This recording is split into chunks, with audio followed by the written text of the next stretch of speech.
더 글로리, 지금 넷플릭스에서 상영 중인 그 OTT 드라마인데요. 굉장히 재밌습니다.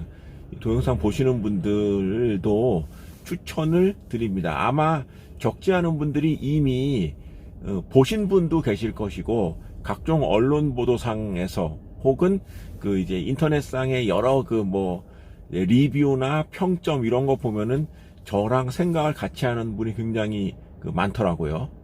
정말로 수작이다라는 생각이 들고, 우리나라는 정말 이 컨텐츠 제작, 드라마 제작에서는 단연 세계 최고가 아닌가라는 생각을 할 정도로 아주 좋은 작품이었습니다. 좋은 것을 접할 때는 늘 기분이 좋지요. 그래서 주식 투자로 한번 생각을 해 보겠습니다. 이 제작사를 보니까 스튜디오 드래곤이더라고요. 스튜디오 드래곤이 제작을 한 그러한 작품이었습니다. 스튜디오 드래곤의 주가를 한번 살펴봤더니, 스튜디오 드래곤이 지난해 한 10월 이후부터 주가가 상승하고 있는 상황입니다. 아마 이 더 글로리 제작이 미리 알려진 것이 아닐까라는 즐거운 상상을 해봅니다.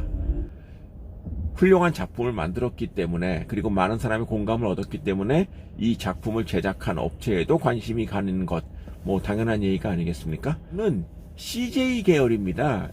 대주주가 CJ ENM으로 되어 있고, 그냥 회사가 재밌는 게 CJ뿐만 아니라 해외 주요 투자자들이 이미 이 스튜디오 드래곤의 주주로 참여할 정도로 이미 그냥 각광받는 그런 업체이긴 합니다. 그런데 말입니다. 우리가 드라마, 영화, 컨텐츠 이런 것들 제작하는 업체들이 국내뿐만 아니라 해외에 굉장히 많이 있는데, 저희 더모아 30에 포함되어 있는 기업 중에 월트 디즈니가 있죠. 월트 디즈니가 굉장히 이제 컨텐츠 제작의 거의 최고봉이라고 할 수 있는 그런 업체인데, 이 스튜디오 드래곤은 월트 디즈니와 대비했을 때 좀 아쉬운 점이 많다라는 생각을 하지 않을 수 없습니다. 제가 이 업체의 구조를 봤을 때 그러합니다. 무슨 얘기냐면은, 이게 원래 CJ ENM, 그러니까 CJ에서 만든 드라마 사업부, 이게 이제 2016년인가에 분사해서 독립해서 상장까지 했던 이런 업체인데, 제가 하고 싶은 얘기는 과연 그럴 필요가 있었을까라는 것이죠. 그러니까 월트 디즈니라는 업체를 생각을 해본다면, 이 업체가 하고 있는 사업이 컨텐츠 제작 하나만이 결코 아니라는 것. 월트 디즈니는 우리로 말하면 공중파 같은 것이죠. TV 방송, ABC와 ESPN 등 아주 유명한 굵직한 TV 방송도 운영을 하고, 그 다음에 영화 제작도 운영을 하고, 그리고 디즈니랜드라고 하는 테마파크 사업도 운영을 합니다. 그 사업 부문 하나가 굉장히 크지요. 웬만한 우리나라 대기업 이상 수준의 그런 사업 부문입니다.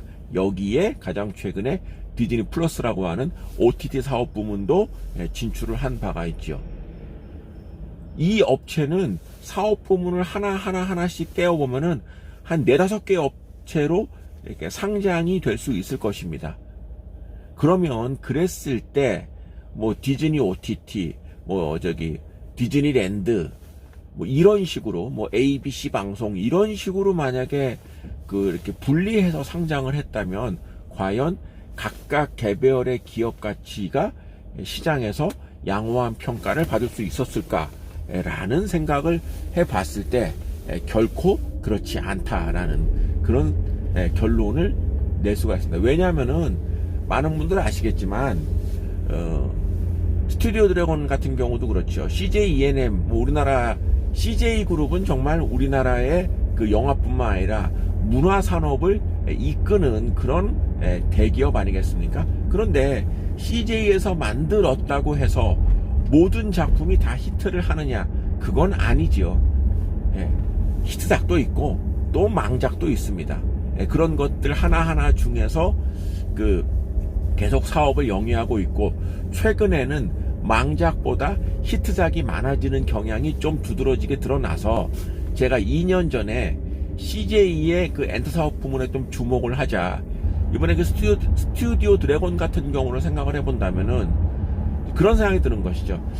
이래서 CJ의 주가가 엔터 쪽 사업 부문이 E&M이 따로 있고 스튜디오 드래곤이 따로 있고 이렇게 나눴기 때문에 결과적으로 증시에서 임팩트 있는 효과를 거두지 못하는 것이 아닌가라는 생각을 해보는 것이죠.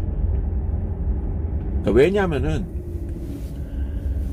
이것만 하는, CJ는 사업 부문을 나눴기 때문에 영화 제작만 하는, 드라마 제작만 하는 업체가 따로 나눠져 있다면 디즈니 같은 경우는 OTT도 하는, 이것이 하나의 추가적인 사업 부문으로서 모두가 이렇게 합쳐 있는 것이죠. 근데 이제 왜 이렇게 합쳐놨느냐 하면은 사실은 사업 부문 하나가 다 지속적으로 안정적인 수익을 내는 것은 아니라는 것. 이것이 미국에 있는 대기업들은 오랜 경험을 통해서 이미 체득하고 있다는 것이죠. 근데 이 정도의 경험치는 우리나라 업체도 충분히 할 수가 있었을 텐데 저는 좀 미스가 아닌가라는 생각이 드는 것이죠. 그리고 스튜디오 드래곤 하나만을 봤을 때 여기가 늘 OTT 서비스 여러 업체하고 계약을 해서 많은 작품을 만든다 이런 거를 IR 자료에서 굉장히 많이 이제 홍보도 하고 그러는데 결국 업체의 예상대로 지금 이 업체가 매출이 계속 증가하는 거는 맞습니다. 맞는데 앞서도 언급을 했지만 흥행작만 있는 것이 아니라 분명히 망작도 있거든요. 그렇다고 한다면 이 드라마 사업 부문 하나만으로 이렇게 코스닥에 덜렁 상장되어 있는 이런 업체가 과연 지속 가능한 성장을 지향하는 투자자에게 어필할 수 있을까? 전혀 그것은 성립되지 않는다라고 생각을 합니다. 지금의 주가도 일반 제조업체와는 좀 다른 잣대를 들일 수 있을지 모르겠지만 분명히 이 기업의 가치보다는 높게 평가가 되어 있습니다. 그리고 이 업체 여전히 배당을 실시하지 않는 그런 업체입니다. 그래서 좋은 컨텐츠를 제작한 것은 훌륭한 일이라고 하지만 이것이 기업의 가치와 연결되는가에 대해서는 여전히 적지 않은 의문부호가 따른다라고 할 수 있는 것이죠. 스튜디오 드래곤은 스튜디오 드래곤이고 송혜교 주연의 더 글로리 관심 있게 한번 지켜봐야 되겠다라는 생각이 듭니다.